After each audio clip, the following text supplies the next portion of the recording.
2025 February ಯಲ್ಲಿ SSLC ಗಣಿತ ರಾಜ್ಯ ಮಟ್ಟದ ಪೂರ್ವ ಸಿದ್ಧತಾ ಪರೀಕ್ಷೆ ನಿನ್ನೆ ತಾನೇ ರಾಜ್ಯ ಮಟ್ಟದ ಗಣಿತ ಪೂರ್ವ ಸಿದ್ಧತಾ ಪರೀಕ್ಷೆ ತೆಗೆದು ಈ ಒಂದು ಪರೀಕ್ಷೆ ನಡೆಯಿತು.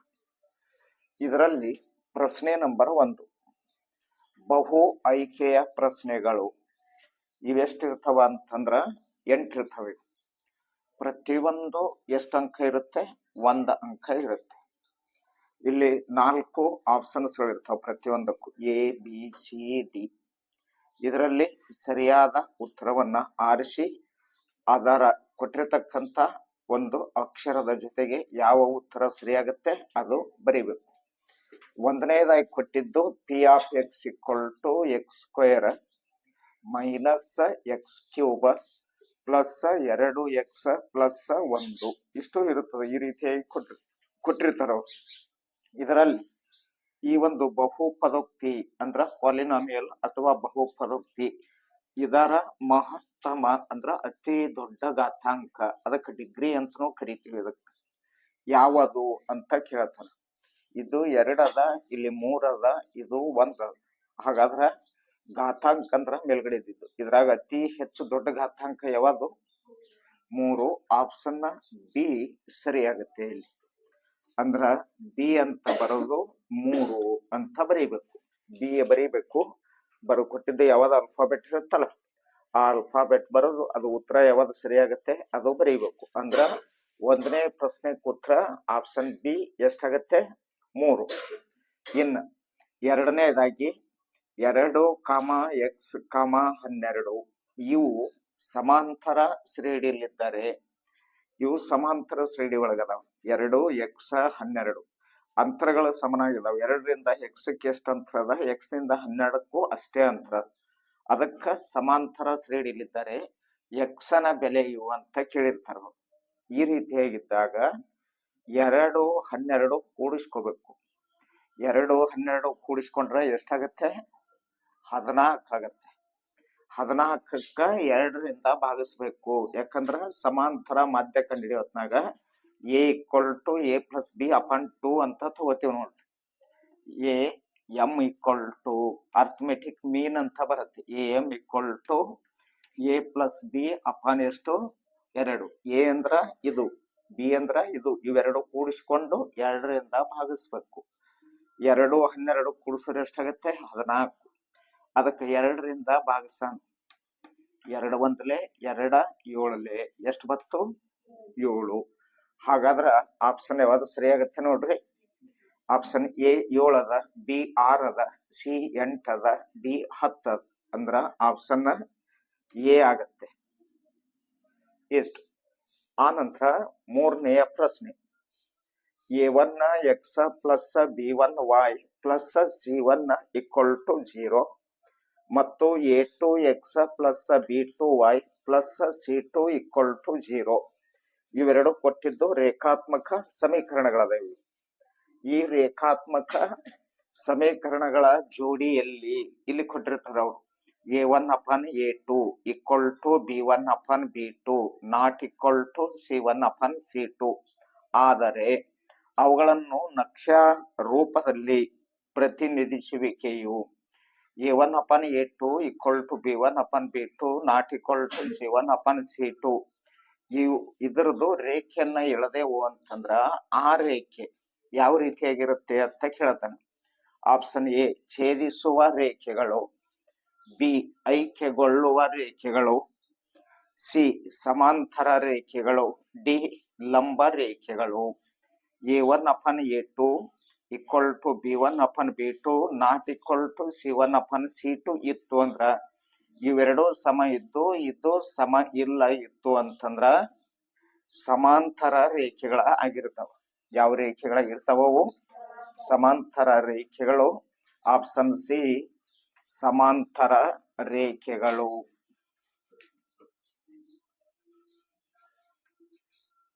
ಸಮಾಂತರ ರೇಖೆಗಳು ಯಾವಾಗ A1/A2 = B1/B2 ≠ C1/C2 ಇದ್ದಾಗ ಪ್ಯಾರಲಲ್ ಲೈನ್ಸ್ ಆಗಿರ್ತಾವಂದ್ರ ಸಮಾಂತರ ರೇಖೆಗಳು ಆಗಿರ್ತಾವ.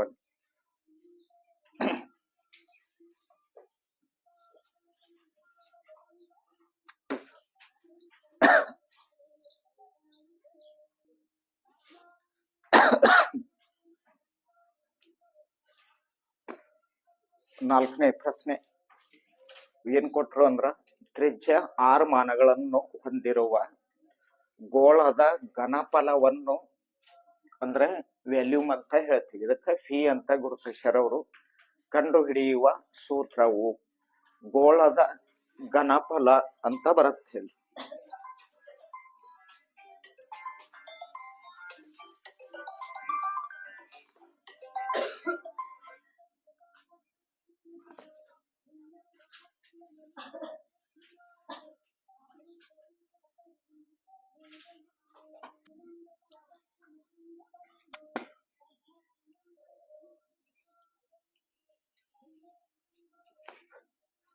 ನಾಲ್ಕನೆಯ ಪ್ರಶ್ನೆ ತ್ರಿಜ್ಯ 6 ಮಾನಗಳನ್ನು ಹೊಂದಿರುವ ಗೋಳದ ಘನಫಲವನ್ನು ಅಂದ್ರ ವ್ಯಾಲ್ಯೂ ಕಂಡು ಹಿಡಿಯುವ ಸೂತ್ರ ಬರೆಯಿರಿ. ಗೋಳದ ಘನಫಲ ಅಂತ ಹೇಳ ಅರ್ಧ ಗೋಳ ಅಲ್ಲ, ಪೂರ್ತಿ ಗೋಳದ ಘನಫಲ ಕಂಡು ಹಿಡಿತಕ್ಕಂತ ಸೂತ್ರ option A, volume equal to ಅಥವಾ ಘನಫಲ equal to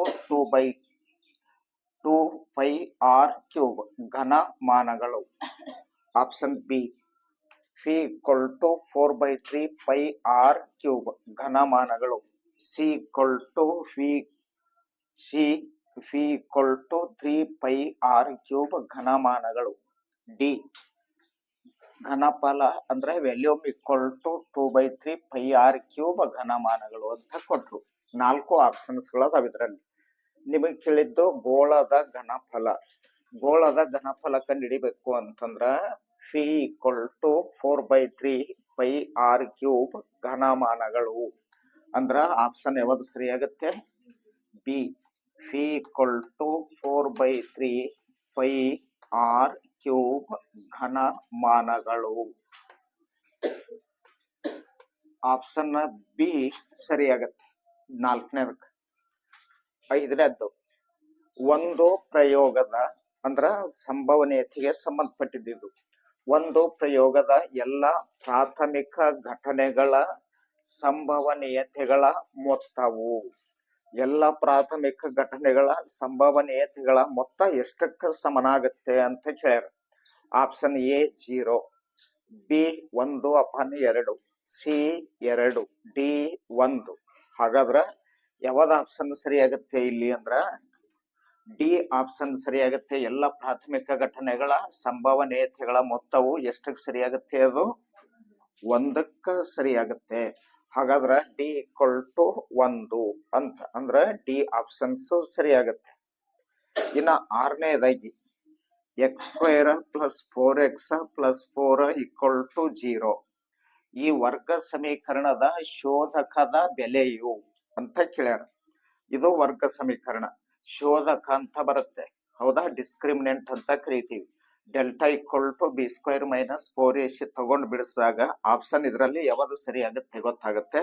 option A 0, B 12, C 16, D 48.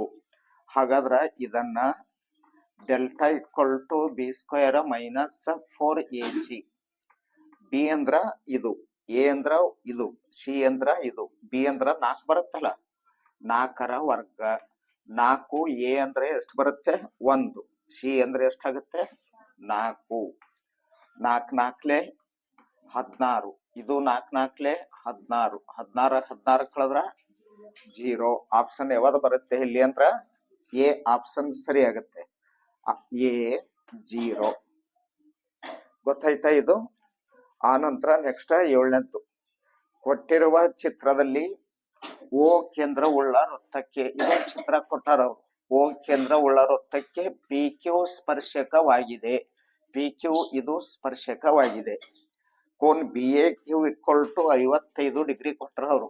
B A Q 50 ಎಷ್ಟು ಡಿಗ್ರಿ? 55 ಡಿಗ್ರಿ.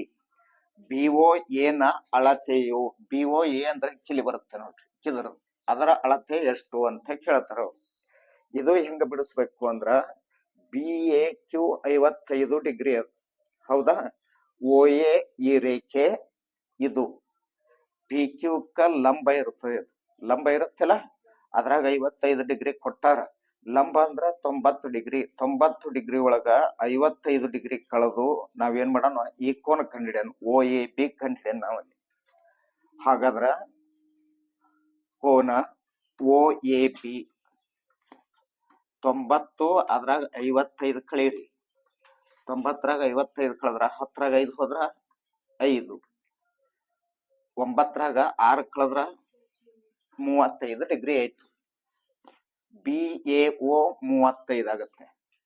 ಹೌದು. ಎ ಬಿ ಒ ಎಷ್ಟಾಗತ್ತೆ? ಇವೆರಡು ರೇಖೆಗಳ ಸಮ ಅಲ್ಲ. O A equal to O B ಆಗತ್ತೆ. ತ್ರಿಜ್ಯಗಳದಾವ ಅಂದ್ರ ಸಮದ್ವಿಬಾಹು ತ್ರಿಭುಜ ಆಗತ್ತೆ. ಇದು ಎ 35 ಆದ್ರ ಬಿನು ಎಷ್ಟಾಗತ್ತೆ? ಕೋನ ಬಿನು 35 ಆಗುತ್ತೆ. ಹಾಗಾದ್ರ ಒಂದು ತ್ರಿಭುಜದ ಒಳಕೋನಗಳ ಮೊತ್ತ ಎಷ್ಟು ಸಮ ಇರ್ತದ? 180. ಅಂದ್ರ 180 ಮೈನಸ್ ಇದು 35, ಇದು 35 ಎಷ್ಟಾಯ್ತು? ಎ ಕೋನ 35 ಆಯ್ತು, ಬಿ ಕೋನ 35 ಆಯ್ತು. 2 ಸಲ 35 35 70 ಡಿಗ್ರಿ ಆಗತ್ತೆ. 180ರೊಳಗ 70 ಡಿಗ್ರಿ ಕಳೆದೇವಂದ್ರ ಎಷ್ಟು ಡಿಗ್ರಿ ಉಳಿತಿಲ್ಲಿ?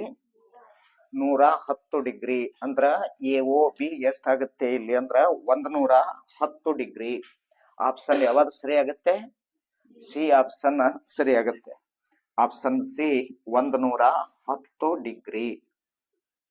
8ನೇದು ಮೂಲ ಬಿಂದು 0 0, ಒರಿಜಿನಲ್ ಪಾಯಿಂಟ್ಸ್ 0 0 ಅಂತ ಕೊಟ್ರು. ಇದರಿಂದ ಪಿ ಎ ಕಮ ಬಿ ನಿರ್ದೇಶಾಂಕಗಳಿವು. ಇಲ್ಲಿ ಎಕ್ಸ್ ಕಮ ವಾಯ್ ಅಥವಾ ಎ ಕಮ ಬಿ ಕೊಟ್ಟು ಈ ಬಿಂದುವಿಗೆ ಅಂದ್ರ ಮೂಲ ಬಿಂದುವಿನಿಂದ ಪಿ ಬಿಂದುವಿಗೆ ಇರುವ ದೂರವು option A square plus B square, B root of A square minus B square, C root of A plus B, D root of A square plus B square ಅಂತ ಬರುತ್ತೆ.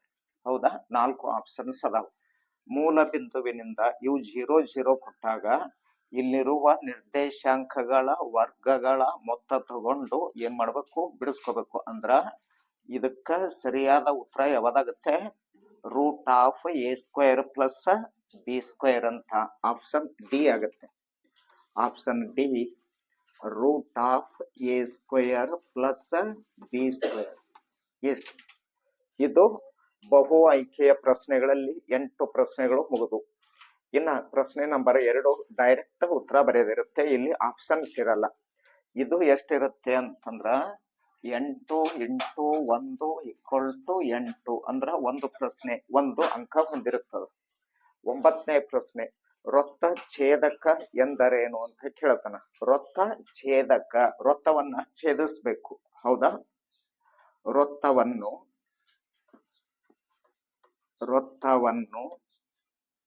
ರೇಖೆಯು ಎರಡು ಪ್ರತ್ಯೇಕ ಬಿಂದುಗಳಲ್ಲಿ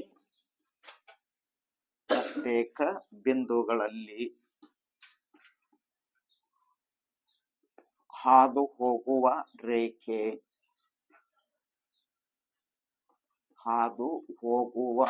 ರೇಖೆ ಏನದಲ್ಲ ಅದಕ್ಕ ಏನಂತ ಕರಿತೀವಿ? ವೃತ್ತ ಛೇದಕ ಅಂತ ಕರಿತೀವಿ. ಒಂದು ವೃತ್ತ ಇರುತ್ತೆ. ಆ ವೃತ್ತಕ್ಕ ಒಂದು ರೇಖೆ ಏನ್ ಮಾಡುತ್ತೆ? 2 ಬೇರೆ ಬೇರೆ ಬಿಂದುಗಳಲ್ಲಿ ಕತ್ತರಿಸಿ ಹೋಗ್ಬಿಡುತ್ತೆ. ಅದು ಅಂದ್ರ ಈ ರೀತಿಯಾಗಿ ವೃತ್ತದ ಅಂತ ತಿಳ್ಕೊಡ್ರಿ. ಇದು ಕೇಂದ್ರ ಬಿಂದು. ಈ ರೀತಿಯಾಗಿ ಕತ್ತರಿಸಿ ಹೋಗ್ಬಿಡ್ತಲ್ಲ ಇಲ್ಲಿ ಎ ಬಿಂದುವಿನಾಗ, ಇಲ್ಲಿ ಬಿ ಬಿಂದುವಿನಲ್ಲಿ. ಇದಕ್ ನಾವು ವೃತ್ತ ಛೇದಕ ರೇಖೆ ಅಂತ ಕರಿತೀವಿ. ಅದಕ್ಕ ಇನ್ನ ತೇಲ್ಸನ ಪ್ರಮೇಯನ್ನ ಬರೆಯಿರಿ ಅಥವಾ ನಿರೂಪಿಸಿರಿ ಅಂತ ಹೇಳ್ತಾರ ಅವ್ರು. ಹೌದಾ? ತೇಲ್ಸ ಪ್ರಮೇಯ ಒಂದು ತ್ರಿಭುಜದಲ್ಲಿ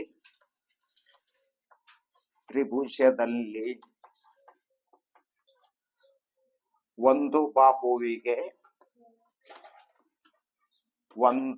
ಬಾಹುವಿಗೆ ಸಮಾಂತರವಾಗಿ ಎಳೆದ ಸರಳ ರೇಖೆಯು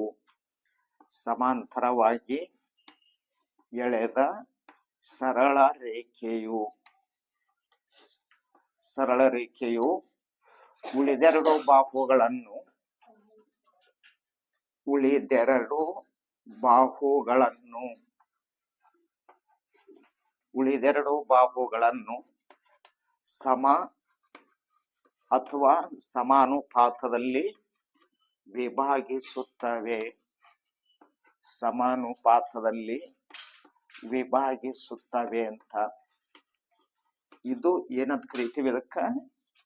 ಥೇಲ್ಸನ ಪ್ರಮೇಯ ಅಂತ ಕರಿತೀವಿ ಇದಕ್ಕ. ಹೌದಾ? 10ನೇದಾಯ್ತು. ಇವಾಗ 11ನೇದ್ದು. ಕೊಟ್ಟಿರುವ ಚಿತ್ರದಲ್ಲಿ ಓ ವೃತ್ತ ಕೇಂದ್ರ ಪಿ ಕ್ಯೂ ಮತ್ತು ಪಿ ಆರ್ಗಳು ಪಿ ಬಿಂದುವಿನಿಂದ ವೃತ್ತಕ್ಕೆ ಎಳೆದ ಸ್ಪರ್ಶಕಗಳಾಗಿವೆ. ಪಿ ಬಿಂದುವಿನಿಂದ ಎಳೆದ ಸ್ಪರ್ಶಕ ಪಿ ಕ್ಯೂ ಮತ್ತು ಪಿ ಆರ್ಗಳು. ಇಲ್ಲಿ ಕೋನ ಕ್ಯೂ ಒ ಪಿ ಕೊಟ್ಟರವ್ರು. ಕ್ಯೂ ಒ ಪಿ ಎಷ್ಟು ಡಿಗ್ರಿ ಆಗುತ್ತೆ? 65 ಡಿಗ್ರಿ ಕೊಟ್ಟರವ್ರು. ಆದರೆ ಆರ್ ಪಿ ಕ್ಯೂದ ಅಳತೆಯನ್ನು ಕಂಡು ಹಿಡಿಯಿರಿ ಅಂತ ಹೇಳ್ಯಾರವ್ರು. ಆರ್ ಪಿ ಕ್ಯೂದ ಅಳತೆಯನ್ನ ಕಂಡುಹಿಡಿಬೇಕು. ಕೋನ Q O P equal to R O P ಇರುತ್ತೆ. ಇಲ್ಲಿ ಕೋನ ಎಷ್ಟು ಇರ್ತದೆ? ಈಚೆ ಕಡೆನೂ ಅಷ್ಟೇ ಇರ್ತದೆ. ಹೌದಾ? ಹಾಗಾದ್ರ ಕ್ಯೂ ಒ ಆರ್ ಅಂದ್ರ ಎಷ್ಟಾಗತ್ತೆ ನೋಡೋಣ ಮೊದಲು. ಇಲ್ಲಿ ಕ್ಯೂ ಒ ಆರ್ ಇದು 65 ಡಿಗ್ರಿನ, ಇದು 65 ಡಿಗ್ರಿ. ಎಷ್ಟಾಯ್ತು? 65 ಪ್ಲಸ್ 65. 5 5 ಎಷ್ಟಾಯ್ತು? 10. 6 6 12 1 13. 130 ಡಿಗ್ರಿ ಆಯ್ತು. ಇದ್ರದ್ದು ಎಷ್ಟು ಡಿಗ್ರಿ ಆಯ್ತು? ಈ ಕೋನ ಕೂಡಿಸೋರ 135. ಇನ್ನು Q O R Q P R ಇದು ಕೋನ ಕೂಡಿಸೋರು ಎಷ್ಟಾಗಬೇಕು? 180 ಆಗ್ಬೇಕು. ಎಷ್ಟಾಗ್ಬೇಕಲ್ಲಿ? 180 ಆಗ್ಬೇಕು. ಹಾಗಾದ್ರ ಪಿ ಕೋನ ಬೇಕಲ್ಲ ಈಗ. ಕೋನ Q P R equal to 180ರೊಳಗ ಎಷ್ಟು ಕಳಿಬೇಕು ನಾವು? 130. 65 ಕೂಡಿಸೋರು 130 ಆಗ್ಯದಲ್ಲ. ಈ 130 180 ಕಳ್ಯಾನು ಅಂದ್ರ 180ರಲ್ಲಿ 130 ಕಳೆದ್ರ ಎಷ್ಟು ಡಿಗ್ರಿ ಉಳಿತಿರ್ಲಿ? 0 0 0. 8ರಾಗ 3 ಕಳೆದ್ರ 5. 1ರಾಗ 1 ಕಳೆದ್ರ 0. ಅಂದ್ರ ಎಷ್ಟು ಡಿಗ್ರಿ ಆಗತ್ತೆ ಅದು? 50 ಡಿಗ್ರಿ ಆಗತ್ತೆ. ಕೋನ ನಿಮಗ್ ಕೇಳಿದ್ದು ಯಾವುದು ಅಂದ್ರ ಆರ್ ಪಿ ಕ್ಯೂ ಅಂತ ಕೇಳ್ಯಾರ. R P Q 50 degree. ಇಲ್ಲಿ 12ನೇದ್ದು. ಚಿತ್ರದಲ್ಲಿ ಕೊಟ್ಟಿರುವ ಘನಾಕೃತಿಯ ಪೂರ್ಣ ಮೇಲ್ಮೈ ವಿಸ್ತೀರ್ಣವನ್ನು ಕಂಡು ಹಿಡಿಯುವ ಸೂತ್ರ ಬರೆಯಿರಿ. ಚಿತ್ರ ಶಂಕು ಕೊಟ್ರಲ್ಲ, ಹಾಗಾದ್ರ ಶಂಕುವಿನ ಪೂರ್ಣ ಮೇಲ್ಮೈ ವಿಸ್ತೀರ್ಣ equal to pi R bracket R plus L ಘನಮಾನಗಳು. ಹೌದಲ್ಲ? ಇಷ್ಟಾಯ್ತು. ಇನ್ನು 13ನೇದ್ದು. ಕೆಳಗೆ ನೀಡಲಾಗಿರುವ ಸಂಚಿತ ಆವೃತ್ತಿ ವಿತರಣಾ ಕೋಷ್ಟಕದಲ್ಲಿ ಮಧ್ಯಾಂಕವಿರುವ ವರ್ಗಾಂತರವನ್ನು ಬರೀರಿ ಅಂತ ಹೇಳಿ ನಾನು ಲೆಕ್ಕ ಬಿಡಿಸತ್ ಹೇಳಿ ನಿಮಗ. ವರ್ಗಾಂತರ ಯಾವ್ದ ಮಧ್ಯಾಂಕದಲ್ಲ ಅದರ ವರ್ಗಾಂತರ ಬರೀರಿ ಅಂತ ಹೇಳ್ಯಾನ. ಹಾಗಾದ್ರ 20 ಅದ. ಟೋಟಲ್ ಎಲ್ಲ ಕುಡಿಸೋರಿ ಎಷ್ಟು ಬರುತ್ತೆ? 20 ಬರುತ್ತೆ. N upon 2. 20ಕ್ಕ 2ರಿಂದ ಭಾಗಿಸ್ಬೇಕು. 2 10 10 ಬತ್ತಿಲ್ಲ. ಈ 10 ಎದ್ರಾಗ ಬರುತ್ತೆ ನೋಡ್ರಿ. ಇಲ್ಲಿ 3 ಅದ, ಇಲ್ಲಿ 7 ಅದ, ಇಲ್ಲಿ 14 ಅದ. 14ರಾಗ ಬರ್ತದ ಅಂದಂಗ ಐತಲ್ಲ. ಇದರ ವರ್ಗಾಂತರ ಎಷ್ಟದ? 20 30. ಅಂದ್ರ ವರ್ಗಾಂತರ ಎಷ್ಟಾಗತ್ತೆ ಅಂದ್ರ 20 30 ಇದ್ರಾಗ. ಆ ನಂತರ ಒಂದು ಸಮಾಂತರ ಶ್ರೇಣಿಯ ಎನ್ನನೇ ಪದ N equal to 5n minus 2 ಕೊಟ್ರವ್ರು. ಏನದ ಬೆಲೆ ಕೊಟ್ಟಾರ. ಎಷ್ಟನೇ ಪದ ಕೇಳಕತ್ತಾರ ನಿಮಗಲ್ಲಿ? 2ನೇ ಪದ ಕೇಳತಾರಲ್ಲಿ. ಹಾಗಾದ್ರ A2 ಈಕ್ವಲ್ ಟು 5. ಎನ್ನದ ಬೆಲೆ ಎಷ್ಟು? 2 ಮೈನಸ್ 2. 5 2 ಎಷ್ಟು? 10. 2 10ರಾಗ 2 ಕಳೆದ್ರ 8. ಆದ್ದರಿಂದ A2 ಈಕ್ವಲ್ ಟು ಎಷ್ಟಾಗುತ್ತೆ? 8 ಆಯ್ತು.